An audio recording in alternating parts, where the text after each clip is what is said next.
So, first of all, Coach, just well, one, thank you for hopping on. I know you did the tailgate thing with me a couple of years ago, and now this ended up way easier than to drive my truck all over Kingdom Come. But Sure. uh, what year are you going into at Hewitt-Trussville now? This will be year 4, season 4. So Year four.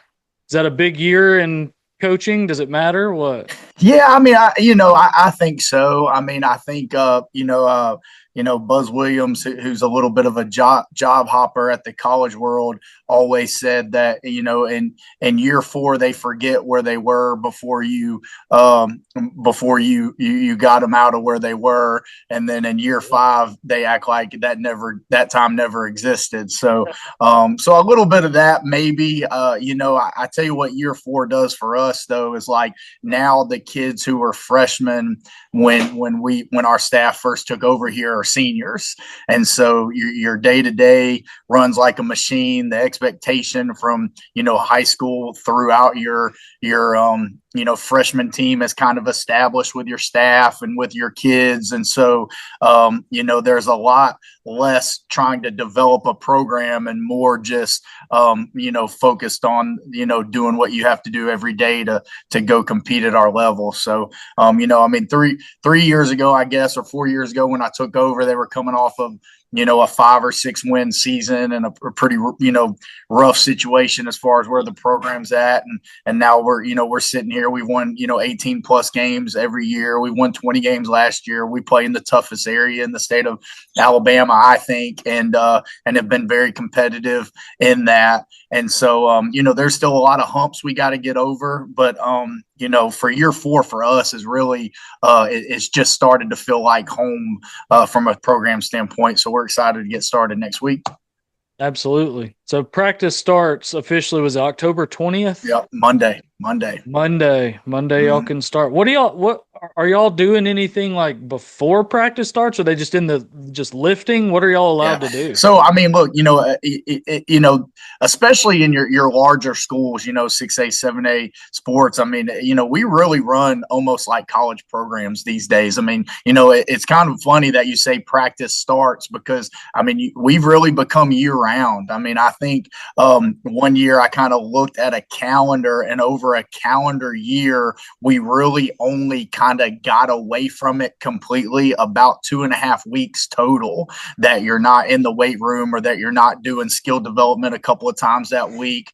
And so for coaches, especially at the 6A, 7A levels where you have athletic periods and you have guys that don't do as many multiple sports, it's become a year-round thing, which is why I think you've seen a lot of high school coaches get those college opportunities like a Bucky McMillan. There's been some in some other states, because high school basketball at the largest levels, you get fired if you lose. I'm here because of that. Essentially, you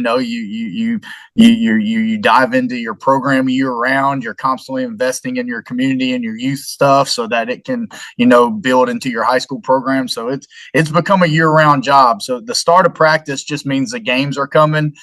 We've been preparing from it since the day after the state tournament ended last year. Yeah. Who all? Let's just do a little roster rundown for me. Sure. Just the typical who'd you lose off last year's group? Who returns? What do you expect from those guys this year?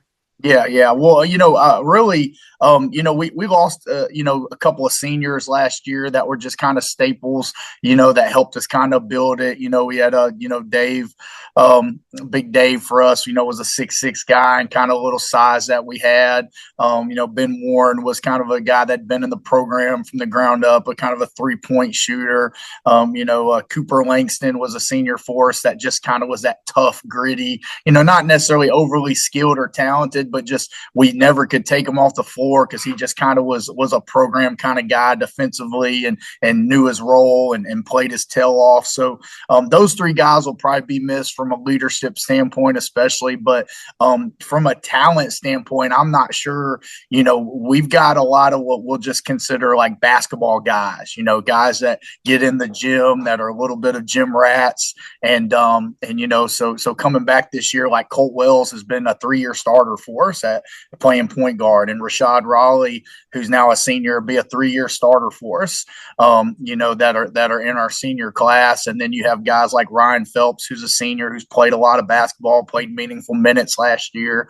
And then, we've got some juniors that are really going to make an impact. I'm a young man named Dalton Black has had a really good summer on the different AAU circuits, and really was our best player on JV last year. We toyed around with kind of bringing him on varsity, but I think he's going to be something that people kind of ask him, where'd he come from? Can really shoot it. He's long, he's tough, and he loves to be in the gym. And so he's a kid that I think will kind of pop on the scene. And like I said, had a good summer, so nobody will be surprised.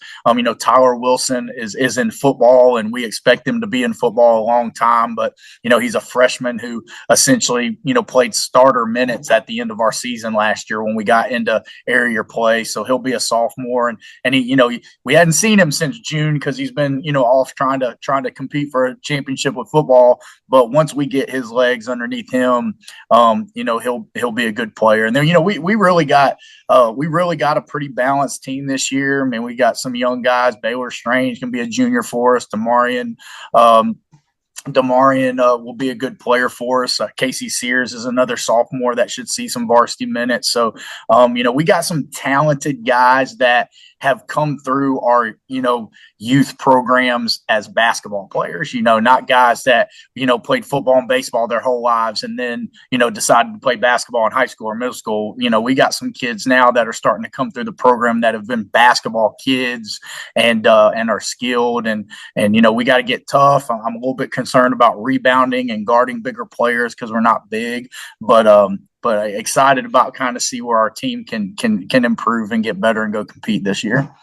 Yeah. How do you make up for that when you have like a size, like, I guess, issue? Like you run into like your area, Hoover, Oak Mountain, Vestavia. You kind of Sure. mentioned that 7A area 6 is loaded. Like, what if you run into some teams? Like, do you change the game plan? Are y'all trying to go fast, with a small lineup, or like, how do Yeah. you kind of look at it? Yeah, well, I mean, we are, I think every coach gets on these podcasts and say they try to play fast, and I would probably have said that a couple of years ago too, but I think probably our first 3 years here we were more deliberate than we were fast. I mean, we'd run when we could, but we weren't necessarily trying to break any records for speed or anything. We just, but we because of that, because of our personnel, and I think it's a good thing. We are trying to play a little faster, trying to get up to speed with taking the first good look we get and getting the ball out of the rim quicker and trying to do that. So we are trying to do that. But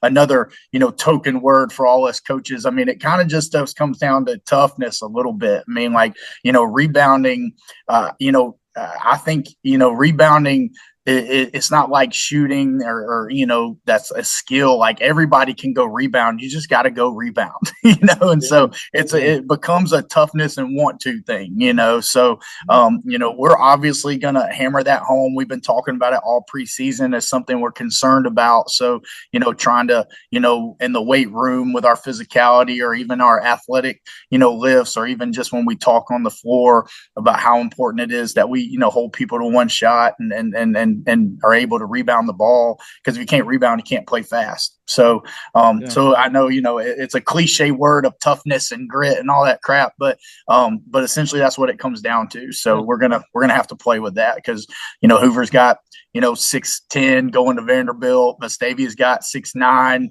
junior that really played well at the end of the season. I think he had a good summer, and, Oak Mountain, in their minds probably take a step back, but they've also been a Final Four, Sweet 16, Elite 8 team for like the past 6 years. So what does that even mean, to take a step back? I'd like to be able to say that. So anyway, so it's a tough area, but we don't, we're not scared of anything. We're just going to go play hard and see what happens. Yeah. I wanted to ask you, I think maybe maybe I saw it on y'all's the Hewitt-Trussville basketball Instagram page, maybe, but y'all have got a kid. Is it Matthew Jones? That's Yeah, a young. Okay, class of 2031. I crazy. think it Seventh said. grade. Okay, explain that to me. Like how seventh grade, how much can people truly evaluate or project a guy in the seventh grade? Sure. I'm curious. I mean, the coach in me would like to say that it's almost impossible. I Sure. mean, obviously, in our sports, in the world of youth sports today, which is losing its mind, but it's probably another topic of conversation. There is more media out there, and there's more coverage, and there's more video, and there's more this, and there's more that, and there's more people, trying to become relevant by posting these lists. And so that's one part of it. But the other part of it, as kind of the leader of our program, is that we want to celebrate the accomplishments of the young men that are part of our program. And Matthew Jones reminds me of Trendon Watford at a young age. And I saw Trendon, Trendon's brother Christian actually went to Parkway Christian when he was younger. And so I watched that family kind of grow up. And then obviously he played at Mountain Brook and played at Shades Valley. And I competed against him when I got into high school coaching at a college. So Matthew reminds me of a young Trendon. So, because of the youth basketball development in our community, our seventh and eighth grade teams, even though I know we're talking about our varsity team here, are going to be really good and have some really good young talent on them. And so I expect little things like that to come out a lot about some of our younger guys because of our youth basketball program with Husky Hoops and how that's been able to develop. That particular kid Matthew and his team have actually been playing with our organization since second grade. So and they're all on that seventh grade team. So it's kind of a celebration of two things. One, Matthew's going to be has a chance to be obviously a really good player before it's all said and done. Like I said, he does remind me of a young Trendon. And then on top of that, I think it speaks to basketball in our community and how far we've come. That we've got young people who are playing at the level in the summer and in the fall where they get noticed and highlighted by these groups and organizations that cover this stuff because they're basketball kids that are playing high level basketball at a young age, which can only speak to hopefully future success of our program. Yeah, absolutely. Quick trivia for you. All right. Not Trendon, but Okay. Christian. Before Christian was at Yep. Shades Valley, where was he at?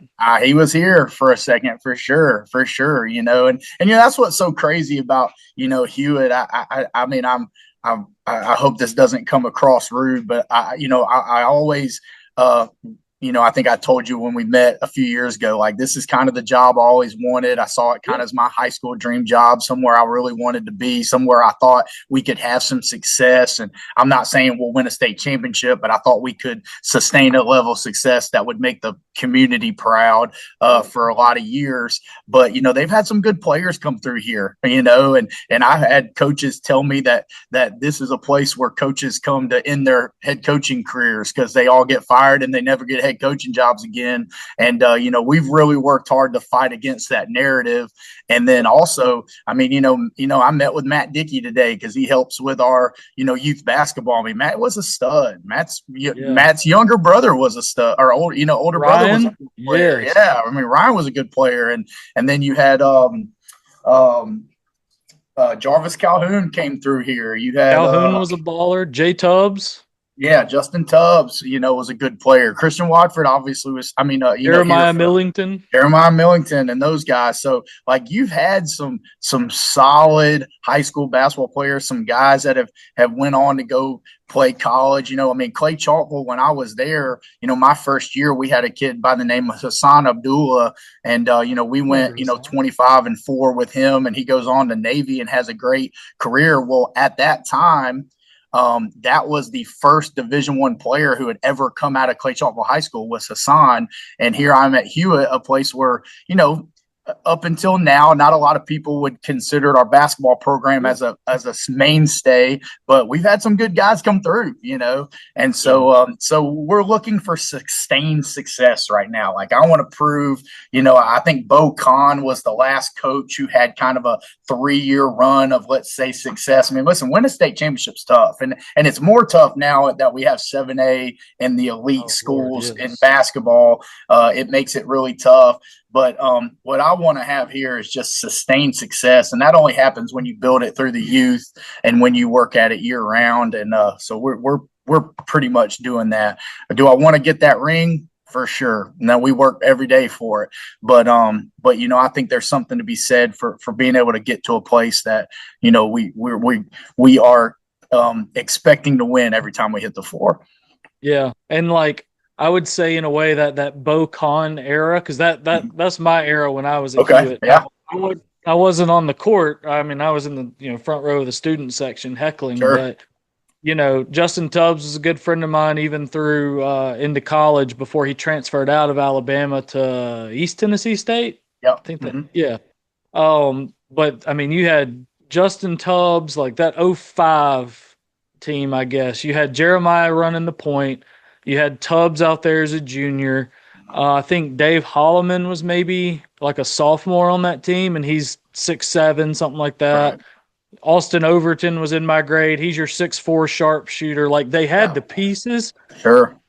But Huffman High School was right down the road. Sure. And you had Demetrius Jemison and Stanley Sticks Robinson. Yeah.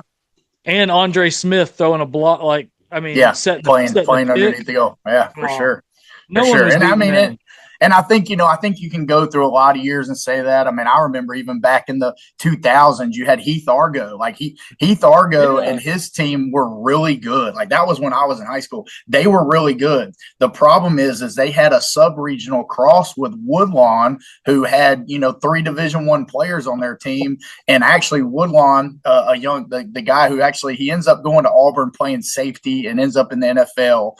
But he hits a shot, falling out of bounds in the corner at the buzzer to, send Hewitt home. And Hewitt was like 21-6 that year and had a great year. But, the basketball in Birmingham area is so great. So, that's another, conversation we're having kind of at the state level and just nationally with trying to promote basketball in Alabama is, how much better would it be if we went to some kind of ranking system and a system where we were seeded, a seeded tournament instead of just like, hey, because I mean, listen, I'm obviously going to fight for our program, but, we've been a top 10, top 12 program every year I've been here. If we seed this tournament out, we're probably making Sweet 16s and Elite 8s. Our biggest problem is that, we've been number 11 and had to go play number 3 in a first round area game. You know what I mean? Like, and so, meanwhile, some team from, let's say, the Mobile area that you beat by 30 at their own tournament makes an Elite 8 because it's just kind of weak down there. Those are some things that get frustrating when you're trying to build a program. When you obviously in a profession that is, results based, sometimes the results a little bit are kind of, have to do with the system that you're in. And, when you see states like Georgia and Louisiana go to a ranking style, postseason play, it just frustrates you as a coach in Alabama that we can't, get our brains together to realize. I mean, last year, Huntsville and Hoover were 2 of the best teams in the country, not just not just here locally, and they're playing in an Elite 8 game. And, listen, basketball is a tournament sport. We know that upsets can happen, and we know that they can happen at any time. And sure, you can make an argument like, well, how do you know it would have worked out for them to play in the state championship? We don't, but that's what makes March Madness so great. But at the same time, the opportunity to get your best teams in the Final Four, in the Elite 8s, in the state tournaments, like it's a frustrating thing when we don't have that opportunity. But in saying that, we feel like we've built our program up to, top 10, top 12 level. And, we just got, like I said earlier, we got a few humps we still got to get over, but we're headed in that direction. Yeah. Does area play in basketball? I was trying to pull it up over here, but I'm failing to find it quickly in the handbook. But Sure. does area play? Is it very much like baseball? How that is, where it's like you It's the got 30 same way. games and Yeah, six you're of them point. count. Yeah, you're playing everybody twice, and and then you're playing a tournament with 4 teams that you've already played twice. And then the craziest thing is this: if you have a area that is in let's say one of the top ones with 2 really good teams, there's a chance that you're going to play a 4th time in the regional final 1 game later than you played, because in 7A we don't have that sub region because there's only 32 teams. So Right. let's say a Vestavia Hoover, because I don't want to put myself up there, but let's say you got a Vestavia Hoover that's a top teams in the state. They're going to play twice in the regular season. They're probably going to play in the area championship. And then 1 game later, they're going to play in a regional championship 4 times in less than a month and a half. That's crazy to me. Yeah. It makes Yeah. 0 sense for that to happen. Now, if you seed it out and those same things happen, that's just part of it. But Yeah. it would happen less frequently, and with the goal being to get the best teams in Birmingham or whatever we want to call it, like it just seems like a no-brainer to me. But yeah, and like I said, and in 7A it's even worse because of that one, like we don't have that sub-regional matchup. Like you legit could win one more game and go play them again for a chance to go to a Final Four. And it just to me it just makes no sense. And I don't want to be a basher of people, because I'm just the head basketball coach at Hewitt-Trussville. I'm trying to keep my job here, but sometimes it feels like there's a little bit of laziness to change in high school sports in our state. Like we would have to go put together a new book, and that seems like a stressful thing to do. And the other thing is, the state association always kind of mentions that it's our association, it's the coaches association, but you just kind of feel like in basketball, especially, and probably some of the other minor sports, that we don't really have a voice. Because if we had a voice, we'd have a shot clock. If we had a voice, we'd be looking at this playoff things, because these are things that the coaches have been pushing to the board of directors for years, and it gets there and nothing happens to it. So you feel like when they tell you, hey, coaches, it's your voice, it's your association, well, then let's do something that says that, for the betterment of the game, the betterment of the game. So anyways, as you can tell, I have a soapbox right now. I get it. No, hey, we're going to get into shot clock in just a second, but I did want to ask one more. I did want to ask one more thing about the playoff. Like you said, it would kind of be a no-brainer, but I guess a question I would have that I'd be curious about from you and any coach who's a part of this is, like, if you went to a ranking system, a seeding it out system, what criteria? Like, how do you determine the seeds? Is it truly like a strength of schedule somehow? Yeah, like how do you do it? So last year, we have an Alabama Coaches Association, and actually Elijah, who I think you're talking to tomorrow, it kind of heads that up. And I'll tell you what, I mean, he's a G, man. He's done a ton of work for the basketball in our state. So please tell him I spoke highly of him. But we actually put together an RPI formula last year that we kind of ran to get a ranking. And we did them. Now, he can probably break down for you that formula. Also, we kind of did it just as an association so we could see if this ever became a conversation, what things needed to be changed inside of that formula. Georgia right now uses an RPI system to rank their teams, So, I mean, it's a possibility. Now, there's no such thing as a perfect situation, but, I mean, you look at the NCAA tournament. I mean, I kind of gave this example last year of, like, take the SEC conference last year, which was by far the best conference in college basketball. Tell them they're going to play an entire SEC schedule. They're going to play the SEC conference tournament. And then when they get to the NCAA tournament, they're all going to be in the same region. That's how we feel. You know what I mean? Like we play, because if you think about it this way, We are allowed to play 30 games in high school basketball in the state of Alabama. If you think about it like this, we're all judged on postseason play when it really comes down to it. Sure. One game matters. That first round of the area tournament. You play 30 games that you're being judged on by parents, athletic directors, administrators. None of them matter. They all matter to us because we're competitors. That's why we do this. And the kids play their butts off, so it's not even about them. But you play 30 games, one of them matter. If you win that one, you make the Sweet 16. Everybody thinks you're great. You go have that regional tournament experience. Crazy. And that's in 7A. Obviously in 6A, it's a little bit different, but pretty much the same. So you play 30 games. You tell us these area games matter, but really all you do is, if I'm like Vestavia and us last year, we kind of split for second and third. Well, we flipped a coin to see what color jersey we wore. You know what I mean? Like they wore white, we wore red. Like, you know what I'm saying? Like there's no benefit to finishing second over third or, other than maybe who you're matched up with. But it just doesn't make any sense, there's no sense that gets made out of it. And I think, to some extent, it impacts the kids. It impacts the product you're getting on the floor. We kept statistics of the state. Elijah can give them to you a little bit. And of the tournament last year, the Final Four, and like the margin of victory in the games. I mean, it's incredible, some of those games. I mean, you're watching, especially on the girls' side, but even on the boys' side, 15, 20-point blowouts, and you're kind of thinking, yeah, but if your best four teams were there, that probably isn't happening. And it happened every now and then because it just happens. But generally it wouldn't happen, Yeah.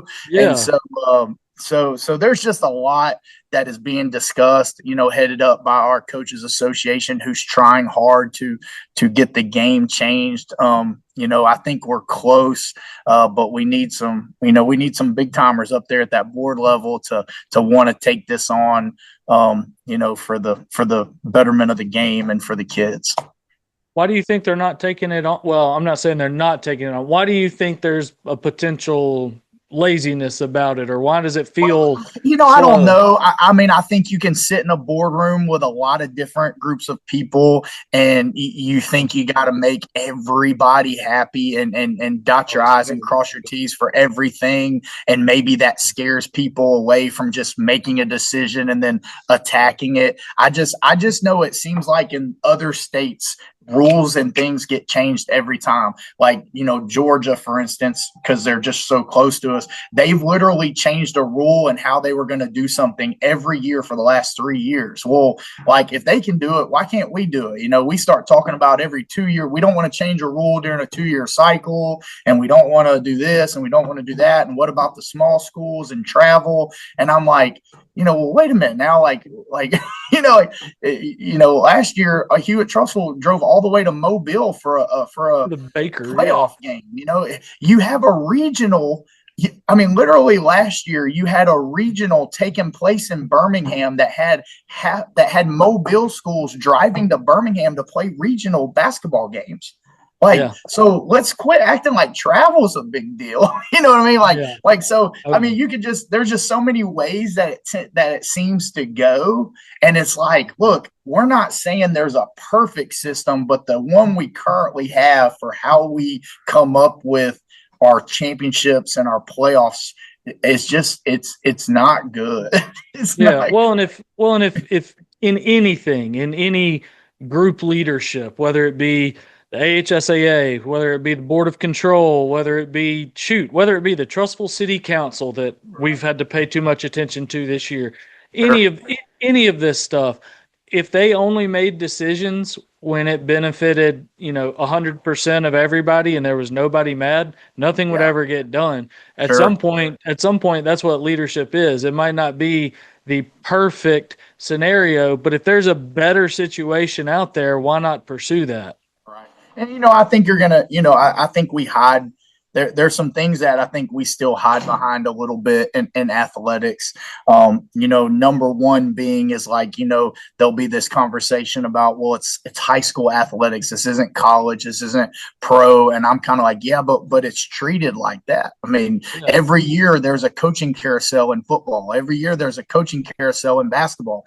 I think that started leaking into baseball and softball. And these coaches aren't getting fired because they're not good human beings. They're getting fired because they're not winning in the program. programs they're at. So like we can sit around and try to, bring Oh up yeah, words like education and all that, which obviously are the most important things. And I'm all for it. absolutely. But we've got to make the best decisions for athletics, like, because we are also an athletic entity, so like we've got to, do that. And then I just think change is tough. I was waving to Nick, but he just kept on going. Yeah, there he is, man. He's that's my guy. But I think change is just tough.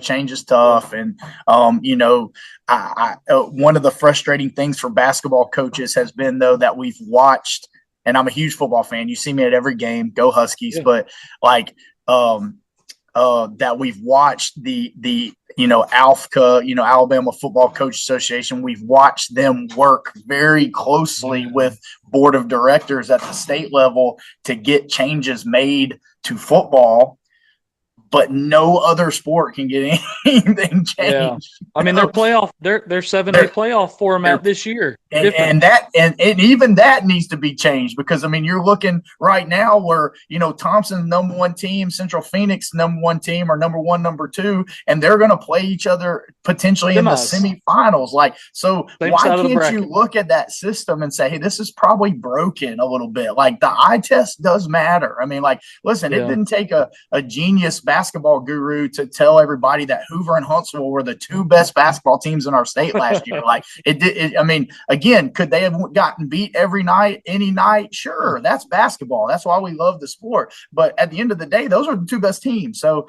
it's hard to, and in football right now, like, look, man, can Trussville go get Thompson? I think they could on a given night. Can Thompson beat Central Phoenix? Yeah, any given night. But at the end of the day, those are your probably top three teams based on what's happened on the field, or at least top four teams. So like the fact that we've haven't got into these conversations and that we're afraid to have them, maybe, I don't know, it is crazy. And then at the same time, I think more than ever in high school athletics, especially in your main four sports, but I think across the board, you've got coaches who their life is their program. They have their family and they have their football program. They have their family, they have their basketball program, softball, baseball, and we've got to feel like as coaches that we have a voice to what is happening in our sport, in our state.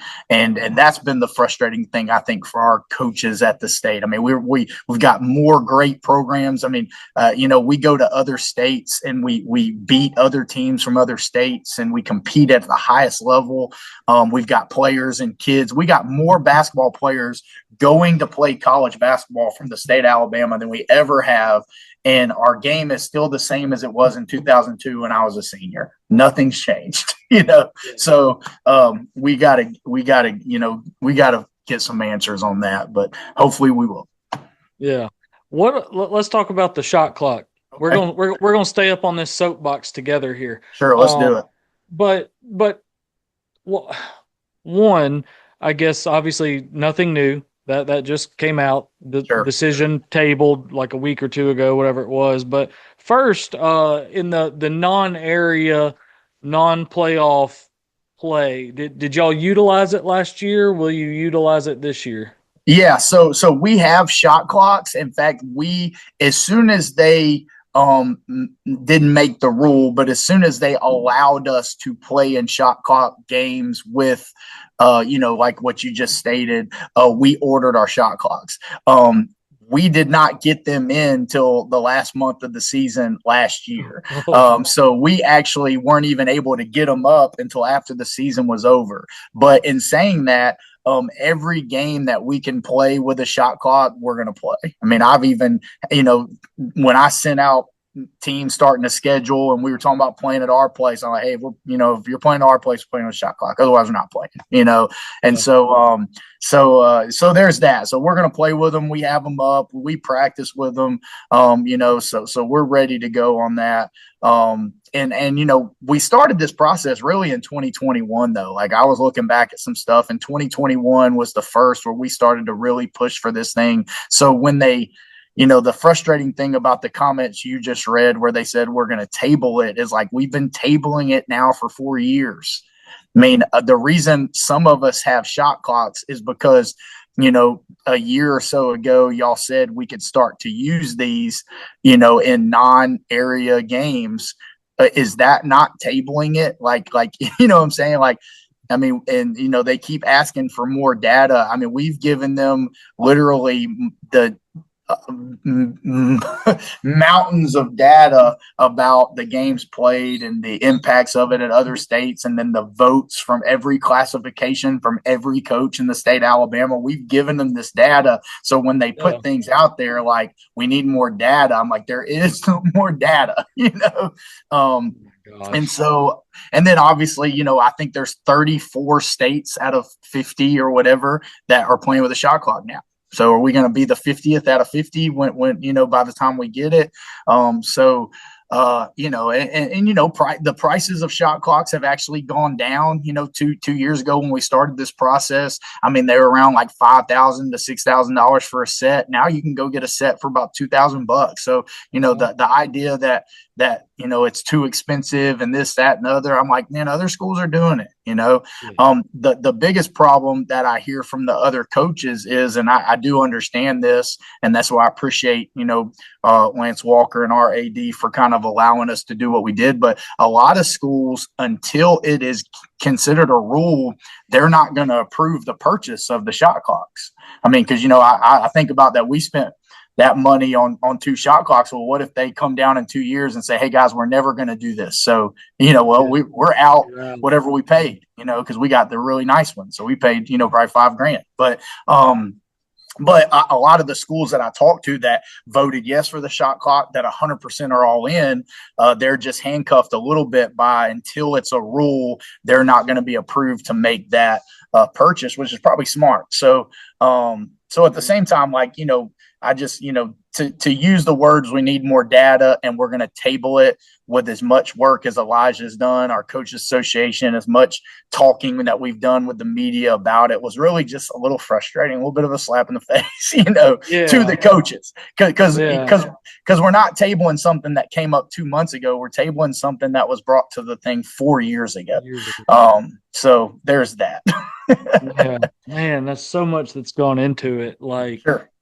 just hold on to that receipt if y'all still got it, I Yeah. guess. Yeah. Just in Oh, we case. got it. We got it. Mail that receipt as an invoice down to Montgomery if you have to, if it Yeah, comes for to sure. it. But For sure. but And like, and not, and whether it's the playoff thing or the shot clock, the other thing is, um, in college athletics, would you not say that there's a different playing field? And let's say SEC, Big 12, the Power Four, Power Five, however yeah, many they are now. Like, those four schools kind of operate one. Those four entities kind of operate one way, and then your smaller schools kind of operate the other. There's been a lot of yeah, talk at that college level about one day there being that super conference of Power yeah, Four, and then something else happening. So sometimes, and of course, I'm at a 7A school, and I'm not being, I played 1A basketball. My dad was yeah, a small high school coach, so I've seen it. But like sometimes, maybe we need to operate a little differently at 5A, 6A, 7A, or 6A, sure. 7A. Or I mean, maybe there needs to be a little bit of like, hey, let's go try this at the bigger schools and see how it goes, and then slow roll it to the smaller schools. That kind of conversation, because that's essentially what happens at one level up. And obviously, your bigger schools are probably putting out, just a few more college athletes than your smaller schools do, and nothing against that, because I played at that level. That's just the fact. So The maybe numbers even, game, yeah.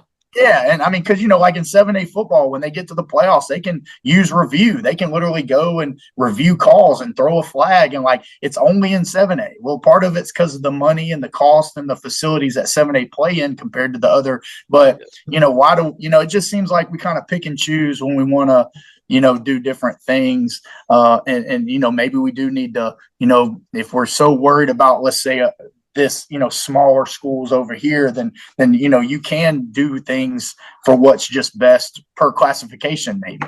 Yeah. But we'll see. Yeah. Well, and so on the shot clock, like, aside from like administrative type decisions, in Montgomery or buying shot clocks, that kind of thing, for the players themselves, like, you take me through, you're the coach, not me. Take me Yeah. through the difference of a game at the high school level being played with a shot clock versus without a shot clock? What does it force these players to do when there is a shot clock? Well, 35 seconds is a lot of time. I mean, it's a lot of time, and and I'll stick this quit fact in there that overseas in Europe and some of these places where you get all these basketball gurus talking about how they're so much more advanced in their fundamentals than we are. Well, they start playing with the shot clock at like 10 years old. Yes. I mean, like they're playing with it at young ages. I mean, I've been over to Italy and watched basketball games, literally 10-year-olds out there with a 35-second shot clock. So, so it can be done, but, I mean, I don't know if it changes the game a whole lot. I think we played 9 games with it last year. We had 1 shot clock violation in total, like in the games, period. Where I think it really shows itself is just, I think it makes coaching, it puts a premium on coaching. It makes some different opportunities from a coaching standpoint. And then second thing, I just think the pace of the game would pick up just a tad. You wouldn't see a ton craziness because we have some great coaches, some great basketball being played in our state. But then at the end of games, I mean, how many regional games have you been to where, it's a 6-point game at the end of the third quarter and the team that's up 6 has a 3-minute possession to start the fourth quarter? Well, that's not basketball. Now you'll have some old heads that'll be like, well, that's this and that's that, and but that's not basketball. And if it was basketball, it's not basketball in 2025. And I mean, us in Vestavia last year played in the area tournament, and I mean, bro, like, we're great defensively. They're great defensively. I think there would have been probably there might have been double-digit shot clock violations in the game, which, and Patrick does a great job and his program is amazing, but like, it was the ugliest, like, we're trying to be disciplined and wait for a great shot. They're trying to be disciplined and they play super fast, and there still would have been some shot clock violations just because it's the biggest game of our season and we're trying to make sure we have great possessions. So I think you would see the biggest change like in the playoffs, and in the games. And there's just been so many times that I've just sat and sat in gyms, and I won't name teams necessarily, but just where they're holding the ball for 2 and 3 minutes in this Elite Eight game, and that's just not basketball to me. It's not basketball. I totally agree. Yeah, it's happened at the state tournament, Final Four state championship games, sitting at half court with it, playing keep away for, 6 minutes and a quarter. And I think that's where you would see the biggest change. For us, it really wouldn't change a whole lot. I mean, maybe this is more of a bad statement on my coaching or our team, but if we've had the ball for 35 seconds, then we're probably turning it over. Okay. We're probably giving it away. So we generally, get a shot off in that time. But if nothing else, I think it would change the playoffs. I think it would change the pace of a game a little bit. And then, I think it would just make it a better game to watch. I've been to some, you've seen the articles before of like, games that are ending 9-4 because one coach held it at half court. There's one a year. There's always one a year where coach is trying to prove a point and sits at half court and the final score is 11-9, and there's always one a year. And obviously it would shut that down. But every level of basketball. I would go to Hack-a-Shack like crazy during that. You would have to. You'd have to. So, but every level of basketball is playing with it. Like I said, 33. I think 33 was it. The last time we did a little math on that, but 33 of the states in the country are playing with one. So, and that to me, even more than a new playoff system, which would need to come as well. The shot clock's just an easy fix that would help our game and make it a better product to put out there. So. And me not being a coach, I'm allowed to say this. I would be crazy enough to say, y'all play what, 12-minute quarters? 8-minute. 8-minute quarters. Sorry, football's in my mind right now. Going to another football game tomorrow night. I'm still in that. Like, part of me is just like, 35 seconds is a long time. I'm not only like, hey, let's get the shot clock. I'm like, let's get the shot clock, and hey, let's go NBA style. Yeah, yeah, Let's go 24-second shot yeah. clock Well, in high school. in Georgia, it's 30. Now we say 35 just because I think 35 was kind of the original time, and Standard. yeah, and you kind of you're trying to ease your way into it a little bit, like. But yeah, I mean, listen, Let's jump in both feet. yeah, That's where I'm down 100%. You're commissioner. Well, I'll vote you in. y'all don't want that. I say too much to Sure. be that. Um, yeah. So I don't know. Like it will be. I don't know. Like I talk to people all the time. Like I'm a huge NBA fan. Uh, and a lot of my family, a lot of my friends really aren't, and they're like, well, and, they kind of overgeneralize, and they're like, well, the scores are 120 to 110. There's absolutely no different defense, and I'm like, okay, I'm like, look, Yeah. some games, some teams, sure, Sure. sure, Yeah. but like we're talking about a game that's now 48 minutes Yeah. versus like y'all's is 32 minutes. We're talking about 48 minutes, a 24-second shot clock, the best guys in the world. Right. You can play the best defense of your life, and Yeah. Shea Gilgeous-Alexander's still gonna go for 35. Yeah, for Like sure. I it's mean, just a yeah, and different level. for anybody that doesn't, understand basketball, for one, I mean, we're in a football state. I think there's a lot of people who think they know basketball that don't. But number two, if you've ever sat really close to an NBA game, Hmm. it changes your perspective.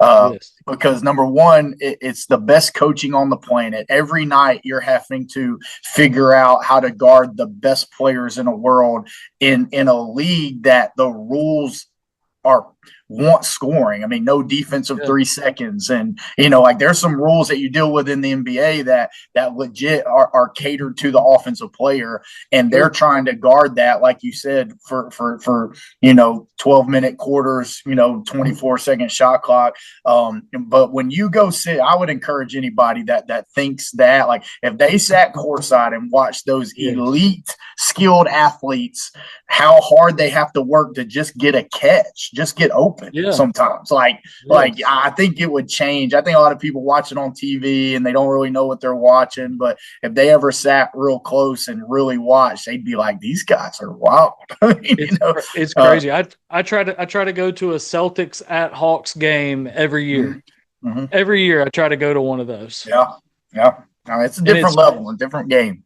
it So is. It is. Who's your NBA team, or do you have one? I really don't have one. I mean, I'm just kind of obviously being a coach, I love coaches, and I got different Okay. guys that I like to watch, or I respect how they do things. And I mean, the NBA is such a different game. It's hard to take what they do and kind of push it into high school, just because of the different rules and the different Oh things, yeah. and how, I mean, they get to guard things a little differently. But I just watch, man. I'm one of those guys that I can learn from anybody, anywhere, Yes. anytime, any sport. So I'm more of just like, if it's basketball, I'm on, and I'm usually watching with a I want to learn brain than more rooting for a team.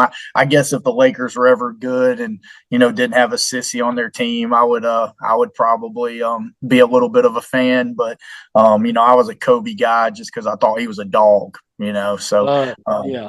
anyways, but yeah, I wouldn't say I think I might be wrong, but I think maybe I know who you're referring to as a yeah, sissy yeah, on the team. yeah, for I sure.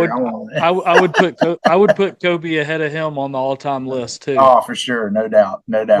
Like all this MJ versus LeBron talk. Oh man, That ain't a talk. That not a ain't a thing. I don't discussion. even I don't even get involved in the conversation. It's not a It's conversation. because it's not a conversation. We Nah, all know. We yeah, all for know. sure, for sure, And for and sure. then Kobe follows him. That's right. That's right. Have you watched? Okay, I just started it because it just came out last night. Oh, okay. Uh, or are you gonna watch? Have you heard of this Starting Five on Netflix? Hmm, I've not heard of that. Fascinating. Okay, are you a golf guy at all? Yeah, for sure. Okay, you know Full Swing on Yeah. Netflix? It's Yep. the NBA version of that. Oh, okay. Cool. And it Wow, that'd just be really good. yeah, it just came out. I've been watching it today. I'm on the third episode, so like you're Oh, getting behind the scenes, I think so far the guys they've followed the most are James Harden, interesting guy. Uh, Kevin Durant. Yeah. Who else? Who else we've been following? Halliburton from the Yeah. Pacers, Okay. and Jalen Brown from my Celtics. So Sure. every episode's following some different guys, showing some behind the scenes stuff. A lot of like learning type stuff, Yeah. like it's Oh, involved I'm with it. all in. I love that kind of It's stuff. it's really cool. James Harden, though, man, wild, wild dude. Wild dude. Well, I know you're a college guy. We'll end on this because I've stirred up Alabama fans. I'm an Alabama fan too, just like you. Definitely. But I've stirred people up forever. I'm curious. Would you give up? Would you trade a football national championship for a natty in basketball? And if so, how many football natties would you give up for one in basketball at UA? Oh gosh. Because I've got my number and I've said it before. Yeah, I mean, listen, I'm a basketball guy, so like my father-in-law and I actually have, Alabama season tickets. I Yep. watch all college basketball, but I did even after my playing career at Liberty, I did graduate from the University of Alabama. So obviously, when they made the Final Four a couple years ago, I mean, I pretty much dropped everything and left and went out there and when I sat up in the 1,000th row at the top and cheered like I was just a regular dude, which was fun.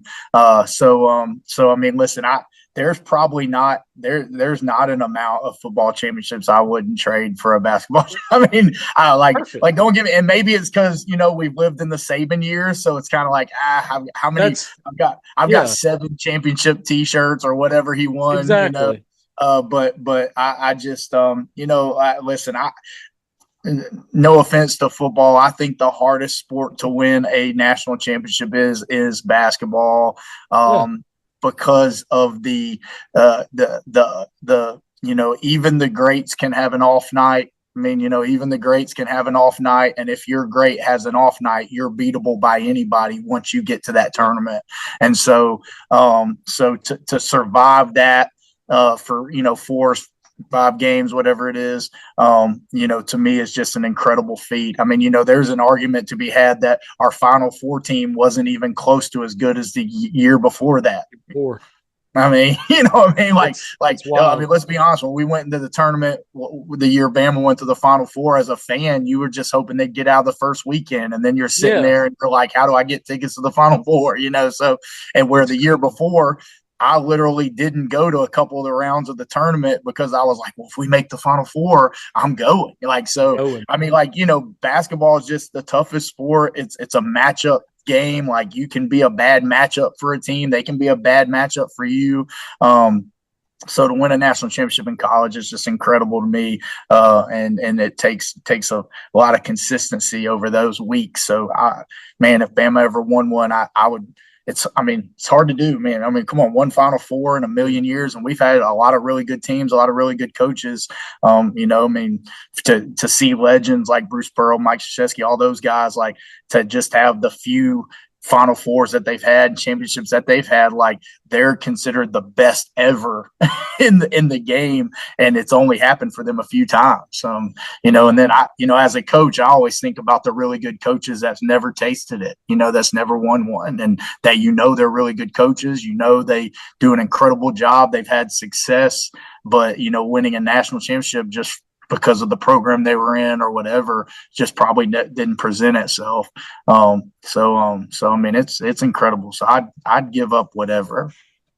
I like it. Football championship.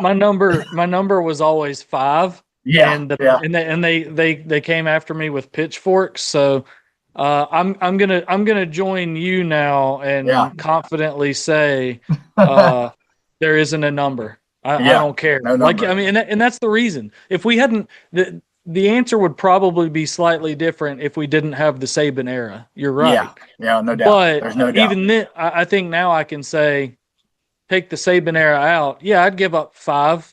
But Yeah, now having the Saban era, I'm like, number doesn't matter. 100. Give yeah, me one in hoops. I yeah. don't For care sure. because I'm a basketball guy. For sure. And I mean, I think Coach Oates has obviously done an amazing job. I think all the colleges in our state right now, which is why basketball has gotten better at the high school level, because all the colleges, and I'm even talking about the UAHs, the Montevallos, the ones that nobody hears about. Like, we obviously as coaches love the sport, so we follow all of them. I mean, they're all, West Alabama has been, nobody knows where West Alabama is. I mean, they've been really good in basketball. So, all those programs have done really well, and it's a great time for basketball in our state if we could get a few things changed at the high school level. There you go. Absolutely. Well, I appreciate you doing this. Let's see. Yeah, Is man. best place to follow y'all this season? Is it Instagram? Where is it? Yeah. I mean, we're on all. All I the think things. it's at Hewitt-TVL. Hoops. I'll say this. I think.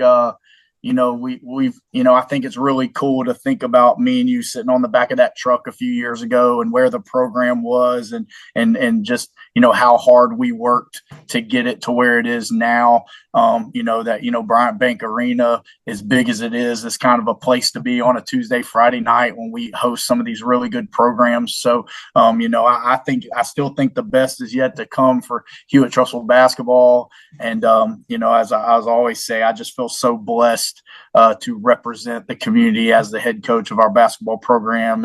And to, we recently went through, they'll be coming out with some new logos and stuff that are kind of supposed to be our logos. I'm sure you've heard a little bit about that, but Oh yeah, I helped Lance a little bit with yeah, yeah, with the history of what everything has been over all the years, just 100%. And I just, so he could show that timeline.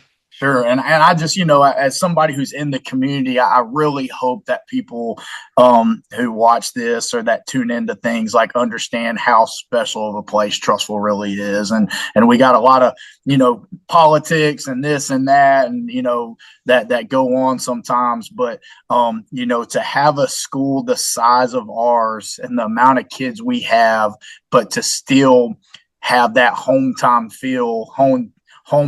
small town feel to a lot of the athletics and a lot of the community things we do, I think makes us stand apart from others. So hopefully they'll feel that and feel some pride when they buy that HT gear, and hopefully they can come out this year and support our team, because I think we're going to be fun to watch. Absolutely. Well, good luck this year. Hey, man, appreciate it. Thanks for having me on. Anytime. I appreciate you Tell joining. Elijah I said what's up tomorrow. I will. Appreciate you, Coach. All right, brother. All right, bye.